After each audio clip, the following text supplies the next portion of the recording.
In order to realize the truth about anger, you first have to not accept what so called authorities say just because they're the so called authority. You have to let go of that fallacy of appeal to authority. You also have to let go of appeal to what's popular. If you're not going to listen to someone or just even contemplate something yourself outside of the bounds of what's popular simply because it's not, and you're assuming, oh, well, this can't be right because it's not popular, well, you're, sabotage from the get go. You're never going to come to the truth. So, those are two common assumptions that prevent people from seeing the truth that is available to everyone experientially. Like, this isn't something that only I am capable of discovering, everyone is capable of discovering it. But again, you have to be able to just look at reality internally and externally objectively, and that excludes assuming that authorities and what's popular is going to be what is necessarily true, rational, and ethical. So, with that as a uh, pretext to this, anger is one of 8 toxic emotion thoughts. So, along with fear and sloth, which I've given talks on previously, these emotion thoughts are actually pure sabotage. So, this is another characteristic of the emotion thought that most people won't even consider to be possibly true because they're holding on to another false view, which is moral relativism or moral nihilism, uh, which is the viewpoint that nothing is completely good or bad, right? The mainstream view, especially in academia, but among all the so-called experts, their main message is their main message always includes this idea that, well, sometimes it's good, but sometimes it's bad. And so it's presented as if this is like the wise, super intelligent perspective that they're able to discern, when it's sometimes good and when it's sometimes bad. And they'll give labels like healthy anger or, an unhealthy anger. And I'm going to quote some of this common misinformation in a little bit here. But I'm sure you've come across this idea that sometimes it's good, sometimes it's bad. I've already talked about how they do that with fear and how it's false, how fear is actually always uh, disadvantage. It's of a disadvantage to cling to fear in any scenario, especially dangerous scenarios. And the same is true for anger. Like when you analyze its supposed benefits or the supposed times when it is advantageous to cling to it, it turns out that it's just a bunch of hot air once again that doesn't hold up to scrutiny. And a lot of times the scrutiny isn't there in the first place because people just assume that this moral relativistic view is the intelligent view to begin with. So as long as someone is saying it's sometimes good, it's sometimes bad, it's believed, okay, this sounds right, this sounds intelligent.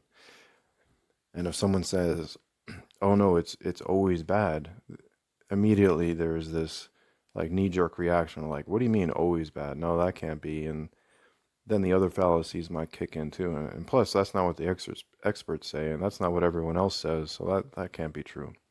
So you just have this this programming of fallacies that take over your critical thinking, and so you're not able to see the plain truth that some emotion thoughts actually are purely toxic, purely sabotage to your life, and anger is definitely one of them. So, just to address the I believe the most common belief about anger being sometimes good is that they'll say that it's a demonstration of strength, especially for men. And so this is completely false. It's actually an expression of weakness. So how is that so? Well, if you actually pay attention to how anger affects you, it doesn't serve you in combating an injustice or an evil to your highest potential. Secondly, it's not that you either cling to anger and fight an injustice or an evil, or you do nothing at all, right? Because that's usually how that's oftentimes how anger is talked about also, is that, oh, well, you don't want to be a pushover. You don't want to be a doormat, right? As if you can't actually address anything wrong in the world without anger, right? So that's a false dilemma, another fallacy. You can actually address wrongs in the world without anger. And not only can you do so without anger, but you're going to be more effective if you do so without the anger, right? If you do so calmly. So this doesn't mean you should be a doormat, right? Saying that anger is always toxic, a lot of people are going to think, "Oh, he's saying you should be a complete pacifist." They just immediately begin to make more assumptions and, put words in people's mouths. So if someone's saying anger is always toxic, that is not equivalent with saying, "Oh, you should be a complete pacifist and never use defensive force," right? Because you can actually use defensive force without anger, right? This is like basic logic and, critical thinking here that is, as far as I've seen, completely absent from mainstream discourse on emotional intelligence and anger in particular. And just to kind of give the big picture context as to why would this be? How could everyone be so wrong? And why would this even be purposely done? Why would there be misinformation purposely put out there concerning anger and these other toxic emotion thoughts? Well, the simple answer is that the major institutions of this world are run by the enemy.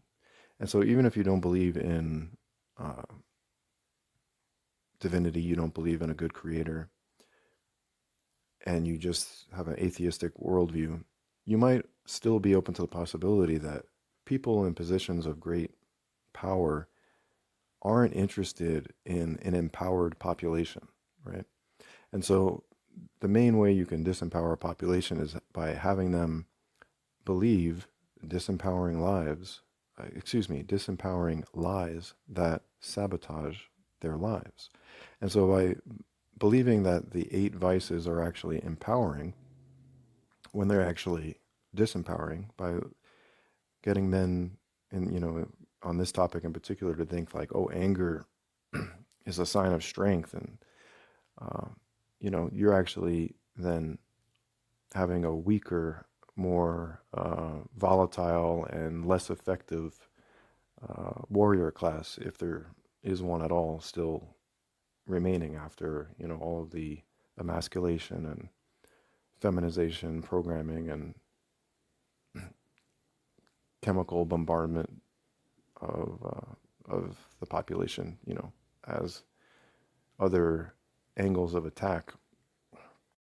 Okay, so there's 3 main forms of anger, and like I discussed in the talks on fear and sloth, which are so far, the previous talks I've given on, in depth in each of these 8 vices, there's a particular reason for why there's 3 types of each of these emotion thoughts, and there's a particular reason why, of those 3 main types of each emotion thought, there's 3 ways of thinking about it that are either false, irrational, or unethical.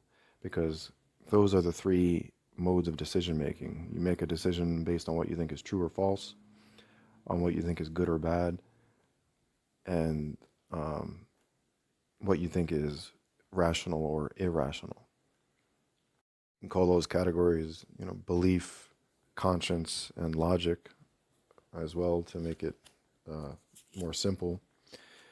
But I'll get into what those particulars are for anger um, in this talk. But first, I want to again talk about what most people hear about anger, because again, if you're holding a false belief about just emotions in general, or just any idea out of the mainstream in general, or holding on to moral relativism, um, that's a fundamental flawed view that's going to prevent any further critical thinking, like I was saying earlier. So I have a little pamphlet here called Freedom from Anger, the Problem and the Solution. This was distributed by a local church. So under the problem section, it says, this emotion can be constructive or destructive depending on our response.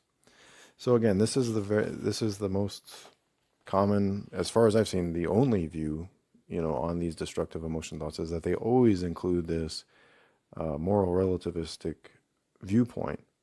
And this is just commonly accepted as like, well, of course, right? That's what all the experts say, and it sounds reasonable to me. It's not extreme, right? We can't think anything extreme, right?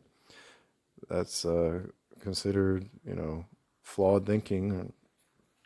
In and of itself, if you hold a absolutist view, right, they make the word extreme or absolute to like be derogatory terms. Like if you are strictly one way and not the other, if you're 100% against violence, well, you're 100% against anger or fear, well, that can't be right. They try to then, kind of do a guilt by association thing where they try to throw you in the same group as people who have extreme views that are irrational. And so then they try and get you to think that any view that holds a perspective that is to one extreme side of the spectrum, it has to be wrong. It has to be irrational. It has to be kind of crazy. But that's just completely false. Some things are completely bad in the world. And if you recognize that they are completely bad, that doesn't make you a crazy extremist. It just makes you intelligent and aware of the existence of extremely bad things in the world that should be completely rejected, right? Like slavery, for example. Abolitionists were called extremists in their time, right? Oh, like don't be so extreme. Like we can find a middle path here, or what have you. And when in fact they were right, and it's just an evil that should be done away with, and that's it. There's no middle ground. So it's the same with these toxic emotion thoughts. And it's the same with abuse. Speaking on the external level again, abuse is actually pure evil. So there isn't even a clear understanding of like what is good and evil. And that's been the main way of sabotaging humanity since the very beginning. And that's illustrated in the story of Adam and Eve and the tree of the knowledge of good and evil. But of course, that story itself has been corrupted to make that unclear. So the truth of it is, it wasn't that God didn't want Adam and Eve to know what is good and know what is bad. Obviously, he wants us to know that. It's that he didn't want them to have a corrupted knowledge of good and evil. And that's what that particular fruit on that tree represented, right? There was this snake, the devil, on the tree of knowledge of good and evil. So it was the worm in the apple corrupting it. So he didn't want them to follow this false morality, because that would lead to their downfall. And that was illustrated, it's still clear if you have a mind of your own, kind of just to read it objectively, to a large degree, because after they listened to the deceptive lie of the devil on morality, the the first thing that happened was they immediately became ashamed of their naked bodies. So they immediately thought that their naked bodies were bad. And so they had to cover themselves up, right? So they had good and evil mixed up, completely flipped. And that led to their downfall. So that's how the devil operates and has done so for thousands of years, is he gets you confused on what's good and what's bad. And um, perhaps the most important um, area in which that is done is concerning the vices and behaviors that are completely evil and should be completely rejected 100% of the time. So continuing with anger and the misinformation about it, this pamphlet goes on to say, there are two kinds of anger: healthy adaptive anger and unhealthy needless anger. Healthy anger is based on being protective of myself or others. End quote. So again, this idea that you can't recognize a threat and use protective defensive force without anger is just false. It's the same with fear when they say, "Oh, well, without fear, you wouldn't be able to even know what a danger is," right? Like you'd put your hand right in the fire if you didn't know what fear was. If fear wasn't there to let you know that, you don't want to burn your hand, or if there's a growling tiger, if it wasn't for fear, you'd, walk right up to the growling tiger because you're just too stupid to realize that a growling tiger is dangerous, right? It's just such a low level analysis and such a BS um, teaching that I'm just surprised so many people fall for it. Like, it's just obviously false. You don't need to be overcome by fear to recognize something is dangerous, right? Like if you're driving down the road and all of a sudden you see a huge hole in the ground, you don't need to be overcome by fear to drive around it, right? You just say, I'm going to drive around it, Likewise, if you're just driving down the road, all the cars passing you at, you know, over 50 miles an hour, you don't need to be terrified of every car that passes you on the road. You just recognize, well, it would cause an unpleasant situation, an unpleasant event if I ran into another car.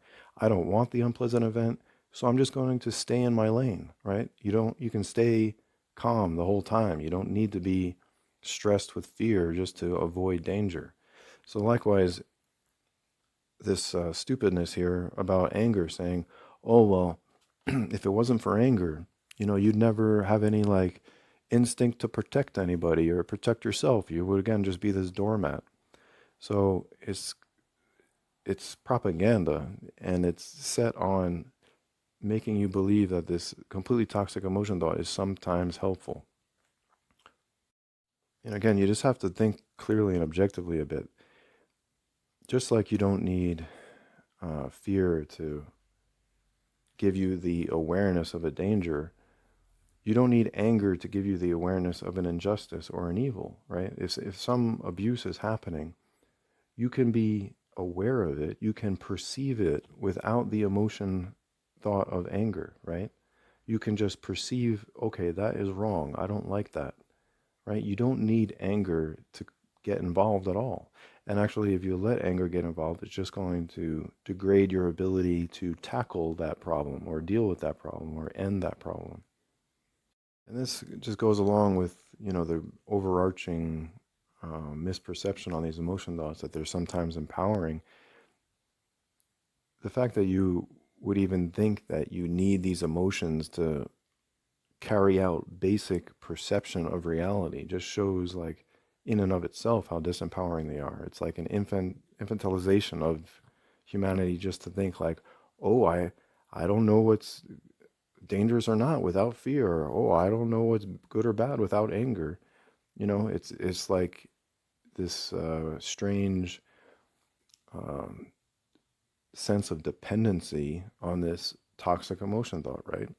But that's the name of the game, right? Actually, to get you dependent on those that are using and exploiting and sabotaging you and abusing you, right? So that's how deceptive control and abuse operates in general.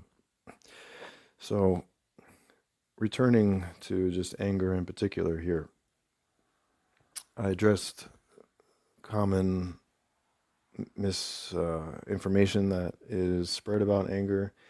So now I'm going to get into the particulars of the three types of anger and how to correctly think about it. One last thing I came across here, another like Christian writing by someone on anger. They said, "quote is all anger wrong? No. Anger at injustice, perceived or real, is the human heart's following the divine Creator's response within. You are made in God's image and likeness." Right? So that's a propaganda sandwich there, right? Mixing, it's a half truth. Made in it's actually the imagination of God and His likeness. That's correct. But the idea that without the anger, right, anger at injustice is the human heart's following the divine Creator's response within. So again, this idea that you can't actually perceive injustice without anger. I mean, just think about that. Does that make any sense? Do you really, every time you see something wrong in the world, are you angry every time? Well, if you're not, then obviously you don't need anger to perceive the injustice in the first place, right? Every time you take action against something wrong, are you angry every single time? No. Well, then obviously you don't need to be angry in order to address an injustice, right? It's possible to do so without the anger. So if it's possible to do so without the anger and you don't need it to perceive the problem in the first place, then what's the real advantage of anger, right? Well, it's not just as they're simply trying to make it out to be, which is that it's actually enabling you to have the perception in the first place, right? Obviously false, right? So again, if you don't need anger to perceive an injustice, you can cross that off the list of possible advantages. And if it is possible to effectively address a problem without anger, well, then obviously we don't need it to address an injustice. It's not like you can't address an injustice. How they try to make it out to be like you'll be a doormat, right? Because without the anger, you'll just do nothing. That's obviously false, right? If you just think about it for a second. So the other common excuse or rationalization or lie said about anger, you can cross off the list. So then getting closer to the truth here of that there's no advantage. And to get into more of the experiential details of what anger actually is like in the human mind and in how it affects us in daily life, not only is anger not necessary for addressing an injustice, it oftentimes restrains us from doing so. Right? Rageful anger is often thought of as an action, but that's not always how it works, actually. If you pay attention, I'm sure there's times you can recall that you got angry in response to something, but it was an angry silence, right? You didn't actually even say anything. Not only did you not act, in any kind of physical way, but you didn't even say anything, right? And because of the anger, right? You just kind of grit your teeth or stormed off, right? So think about that. How is that helpful?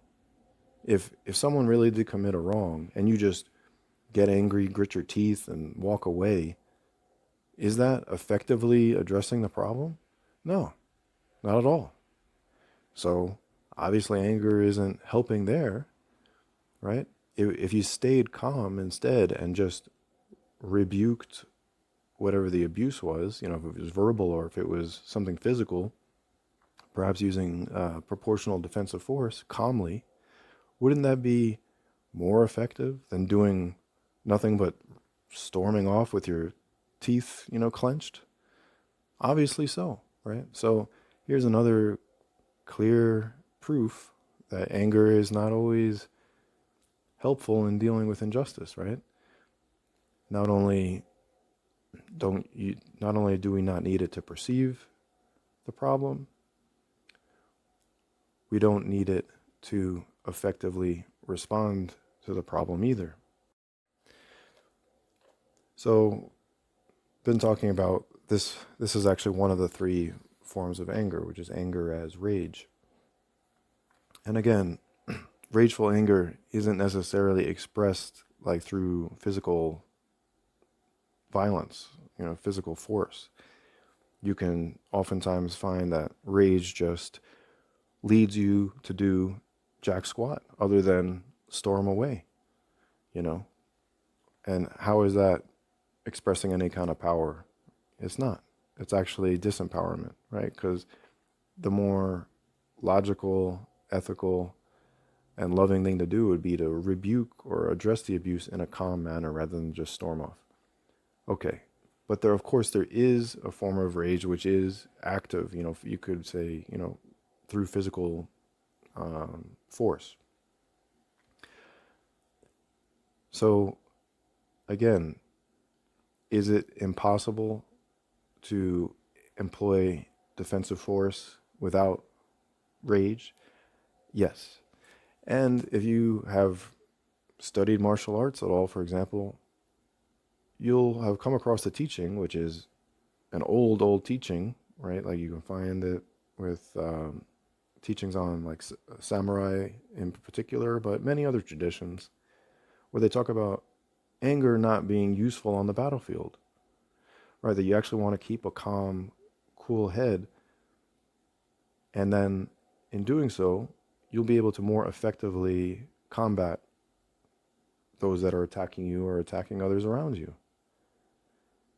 You'll have greater awareness, you'll have greater critical thinking, and your movements are going to be more precise because they're not overcome with this erratic, volatile energy known as anger.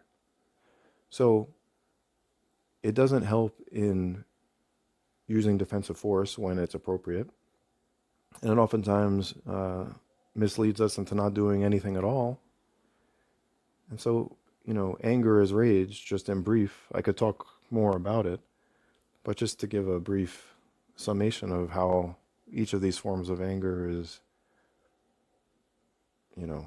a lie of the devil to mislead you and prevent you from practicing its opposing virtue, which in the case of anger is calmness.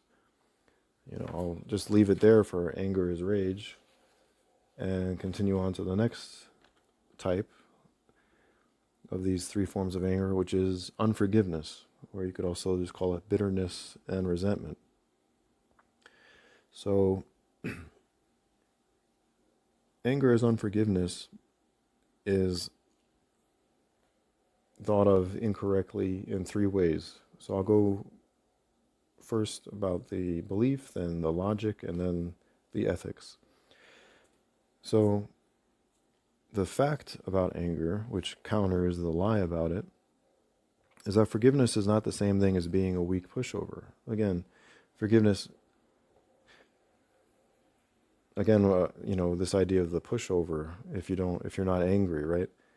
Forgiving someone doesn't mean that you're just welcoming abuse, And of course, every time I say words along those lines, it reminds me of the purposeful mistranslation of Jesus's words where he supposedly said, if someone hits you to turn the other cheek. He did not say that. He's not pro-abuse. He's not saying be a doormat masochist. They purposely changed the words. What he really said was, if someone strikes you on the jaw, return to them one of the same kind likewise.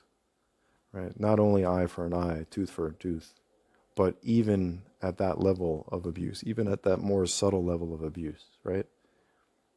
And he talked about anger in particular while speaking about the Messiah, Yeshua the Messiah, Jesus Christ. In Matthew 5:22, he said, if you are angry with your brother, you will be brought to the trial. So he's not saying that anger is advantageous. He's not saying it's going to help you fight the good fight. The brother of Jesus, James, who was the first bishop, leader of the true original church, said in James 1:20, man's anger does not bring about the righteousness that God desires. Man's anger does not bring about the righteousness that God desires. How are you going to spin that? I'm sure Paulinist Christian pastors would try to, along with everyone else who's misled and trying to mislead others, but that's a very clear-cut statement, right? It does not bring about the righteousness that God desires, right? So if you're reacting to something unjust, right, that isn't righteous, and you want to bring it about, anger is not going to enable you to do so, right? James isn't saying don't try to set right wrongs in the world. He's saying exactly what he said. Man's anger does not bring about the righteousness that God desires, right? God does desire righteousness. God does desire justice. But anger isn't an effective tool to accomplish that. The end, right? I mean, James 1:20 says it all, but it's too extreme, I suppose, right? Even for Christians, they're going to think, well, that doesn't mean that it isn't ever sometimes appropriate, that it doesn't mean that there isn't sometimes healthy anger, right? I was reading from that Christian pamphlet. I'm sure he's read James 1:20, but apparently he doesn't think it matters, right? In Proverbs 12:16 we read, a fool immediately shows his anger. So I think what most mainstream folks will be like, well, it says immediately. So that just means like it's okay to show your anger like after you pause a few seconds, right? They're going to try and twist it in some ridiculous way like that. Also in Proverbs chapter 30, verse 33, the churning of anger produces strife. So this actually fits with this particular form of anger, the unforgiveness or the bitterness, right? It just produces strife. It doesn't actually accomplish anything. It's not the same as like healthy boundary setting. You can set healthy boundaries without bitterness, right? You can just be like, okay, this person has been repeatedly abusive, so I'm setting a boundary with them. I forgive them for their past abuses, and that's it, right? Isn't that possible? Of course it is. Isn't that ideal? I think obviously so. What's the point of holding on to something that's just going to produce strife, right? Holding on to this bitterness and resentment. A lot of times what people are going to say is, well, you can't just be unforgiving because then you're, again, going to be a doormat, right? This like idiotic perception that you can't do one without the other, right? Like you can't forgive without being a doormat, right? Like that's so stupid. Obviously you can. Obviously you can forgive someone and also set a boundary, right? Okay. Getting into just more of the rational thinking on that, I'll share something, I wrote on this type of anger and the rational thought to counter the irrational thought that can arise. So the rational thought is, I shouldn't assume that it's for the best to never forgive someone. I can distance myself from someone untrustworthy or otherwise abusive while letting go of the anger of unforgiveness. Also, people can and do change for the better, like I did. Forming cliques out of resentment can backfire. And it's better not to assume bitterness, resentment won't be problematic. And instead, it's better to be calm, forgiving, and open-minded. And then the loving thought, for this particular anger, it involves other people.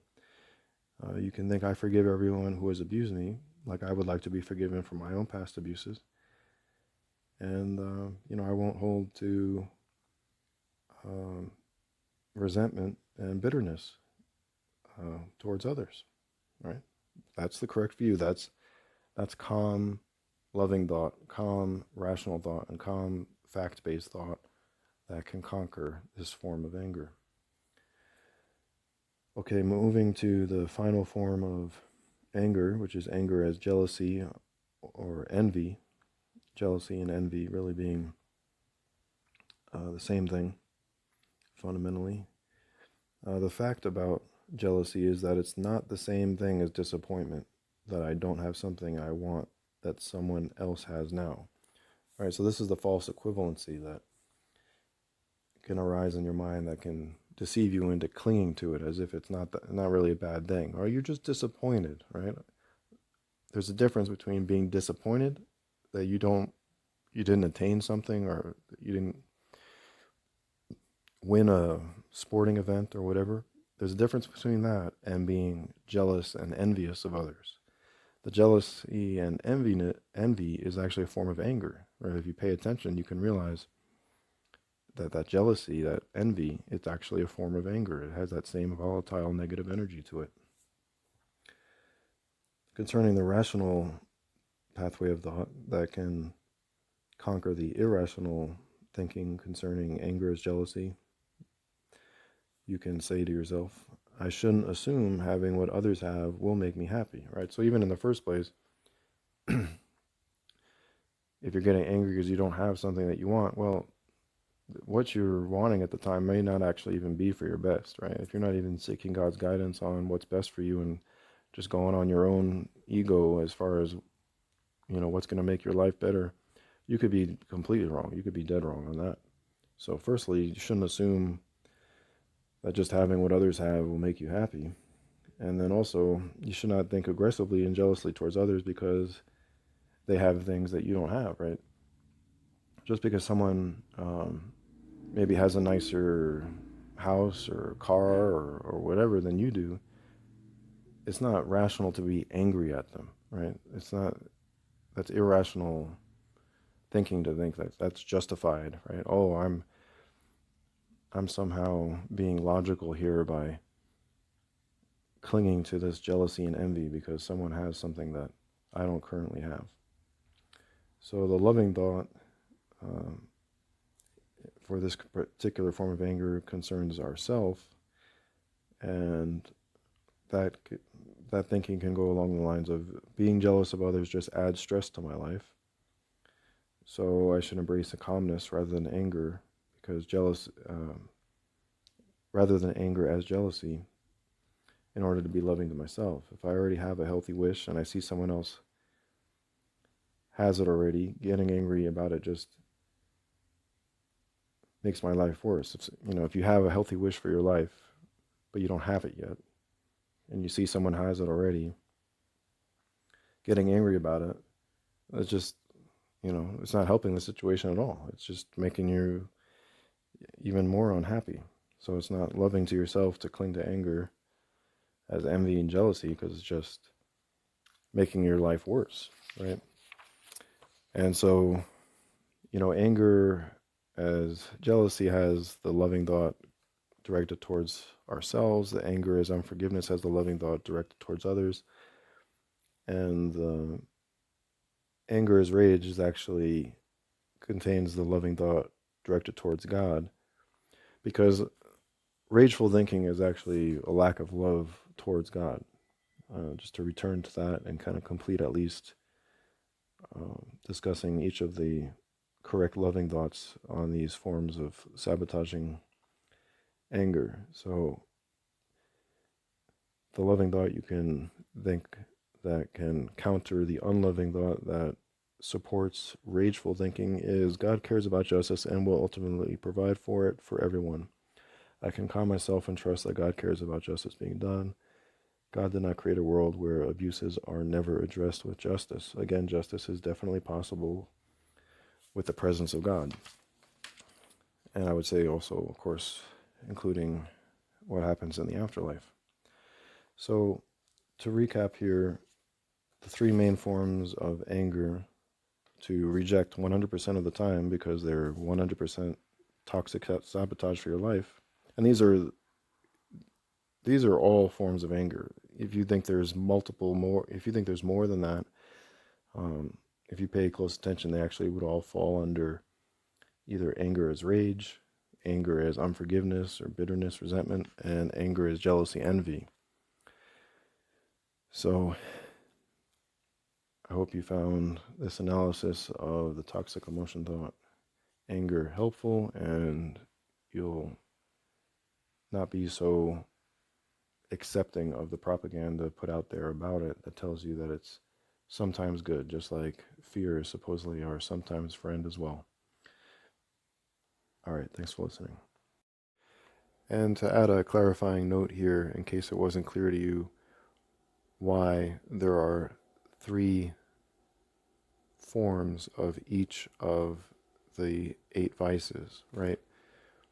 I mentioned that earlier.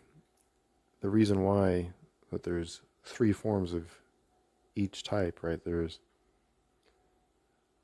for anger, that one vice, there's 3 forms. There's the anger as rage, right? There's the anger as unforgiveness, and then there's the anger as jealousy. There's a reason why you could say the devil attacks at those 3 angles, because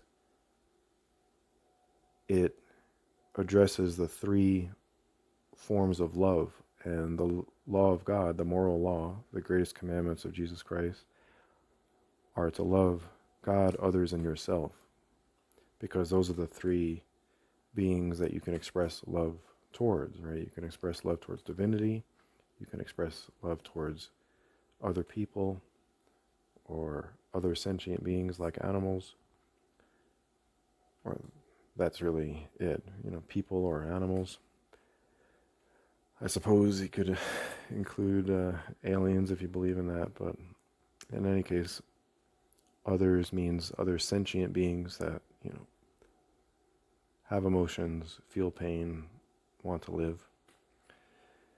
And then yourself. And so that's why each of these 3 forms of anger had an element of unloving thought towards either God, others, or yourself. And so it needed to be countered with a loving thought towards God, others, and yourself, right? So again, anger as rage includes an unloving thought towards divinity as one of the forms of the toxic emotion thought you can cling to, right? One of the pathways of action or agency of choice that you can follow as a pathway of clinging to this emotion thought.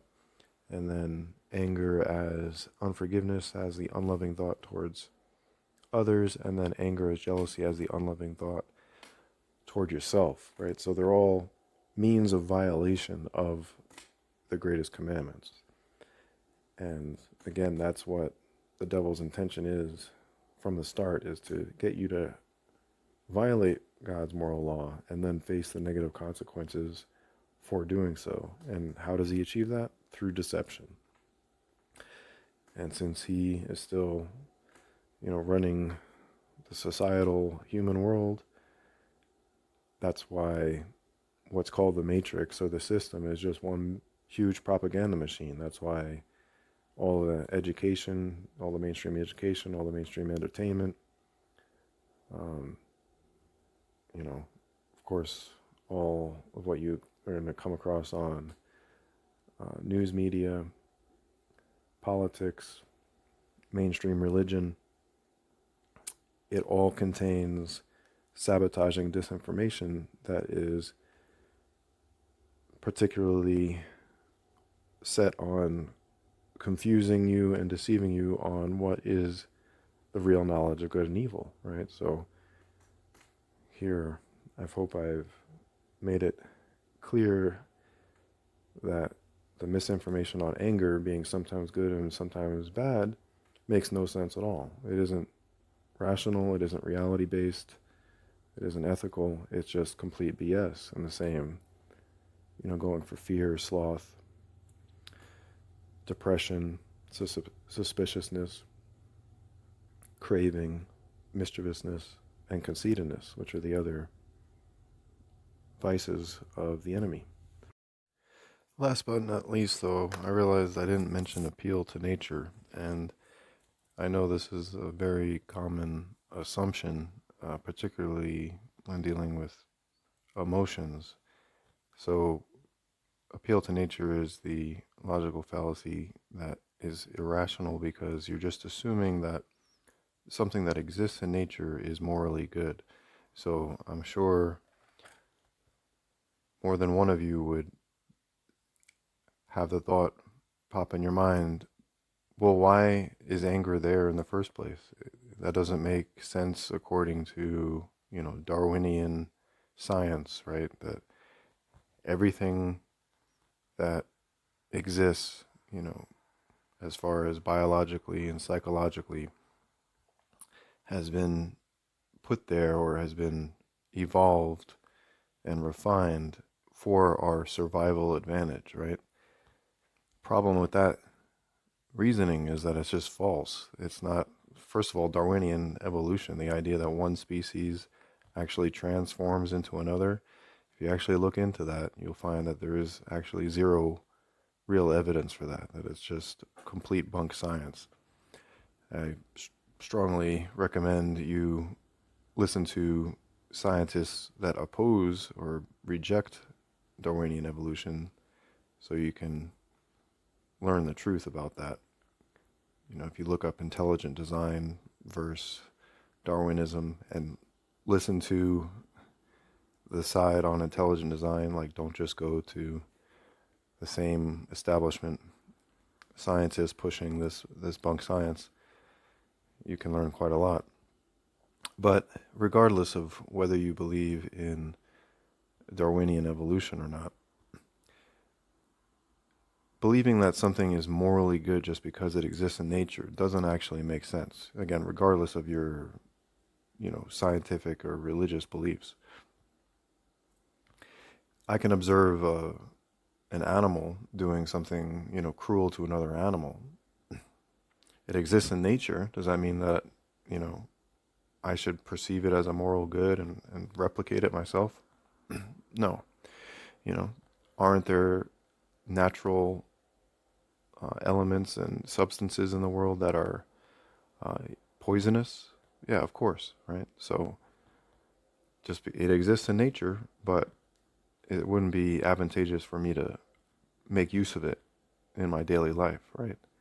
So you have to let go of the assumption that, well, anger is just there for my benefit, and it's not just the atheistic, scientific, materialistic perspective, or group of people that hold this view. Religious people do as well. Like I was reading from this pamphlet earlier, and I quoted the part saying that this emotion can be constructive or destructive, depending on a response, which is, again, false. It's just completely destructive. The next sentence actually speaks to this, usefulness by saying that it's, that we should learn to use all of our emotions according to God's design for our lives. So they're believing that this is actually, God's design, that He put it there for our benefit, the constructive kind, right? Not the destructive kind, right? And then it's this whole confused mess of trying to sort out, when and in what measure, the anger can actually be constructive.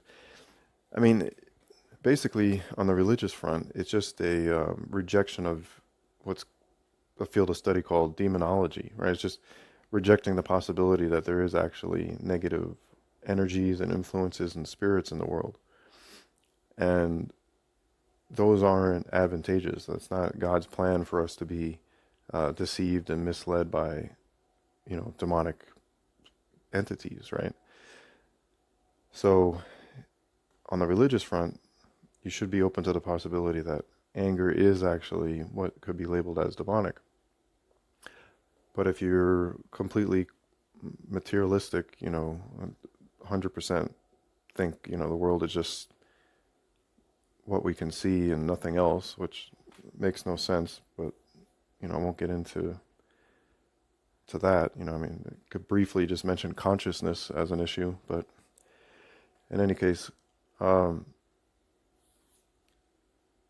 point here being appeal to nature isn't sound reasoning, and it's not rational thinking. So if you're just disregarding like all of the all of the reasoning that I've given just because you think, oh well, but it has to be good, right? It has to be because it exists in nature, right? You see how that's such a simplistic assumption that just overrides all in-depth critical thinking. So yeah, just because it exists in nature, including our own minds, does not mean that it's advantageous, right? You need to have a bigger worldview that includes the possibility that there are things in the world that are here not for us to embrace but to reject.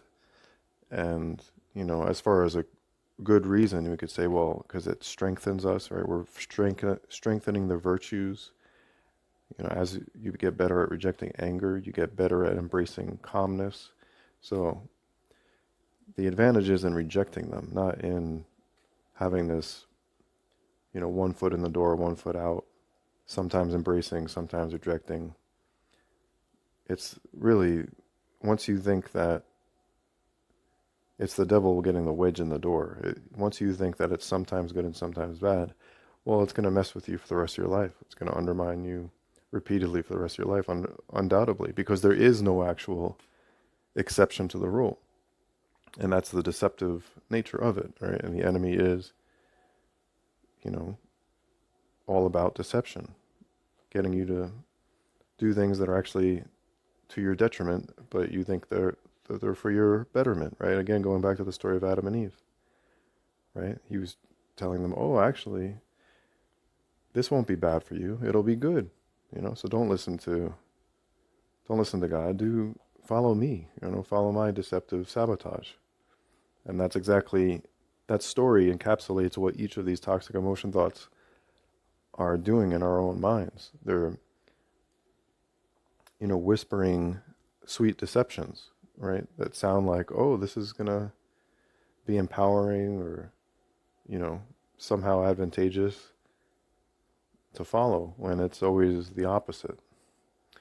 All right, I hope this added note on appeal to nature cleared up, the last remaining, hopefully, obstacle for you in achieving freedom from anger. All right, thanks for listening.